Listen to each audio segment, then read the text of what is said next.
In case ഒരു വ്യക്തി ഇപ്പോ പ്രോപ്പർട്ടി സെയിൽ നടത്തി പക്ഷെ ITR ഫയൽ ചെയ്യാൻ വിട്ടുപോവാണെങ്കിൽ ആൾക്ക് എന്തെങ്കിലും ഇഷ്യൂ വരുമോ? അത് കൂടാണ്ട് ഇപ്പോ പിന്നീട് അത് ഫയൽ ചെയ്യാൻ പറ്റുമോ?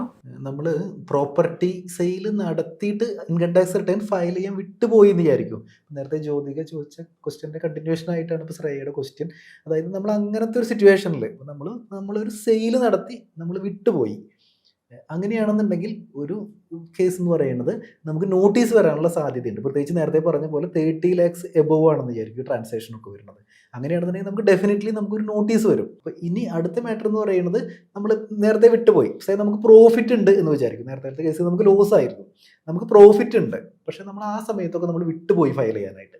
അങ്ങനെയാണെങ്കിൽ പോലും നമുക്ക് ഇപ്പോഴും അത് ഫയൽ ചെയ്യാൻ പറ്റും. ലാസ്റ്റ് 4 years മുമ്പ് നടന്ന ട്രാൻസാക്ഷൻ ആണെന്ന് വിചാരിക്കും. അങ്ങനെയാണെന്നുണ്ടെങ്കിൽ നമുക്ക് അപ്ഡേറ്റഡ് റിട്ടേൺ ഫയൽ ചെയ്തിട്ട് നമുക്ക് അതിൻ്റെ ടാക്സ് വേണമെങ്കിൽ ഇപ്പോഴും എന്ത് ചെയ്യാനായിട്ട് പറ്റും, അടയ്ക്കാൻ പറ്റും. അതിൻ്റെ പെനാൽറ്റിയോ ഇൻട്രസ്റ്റോ എത്രയും ചേഞ്ച് അടച്ചാൽ മതി.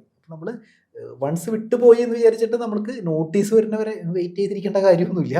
നമ്മൾ വിട്ടുപോയി കഴിഞ്ഞാൽ നമുക്ക് എന്ത് ചെയ്യാൻ പറ്റും, നമുക്ക് ഫയൽ ചെയ്യാനായിട്ട് പറ്റും, പ്രശ്നമൊന്നുമില്ല.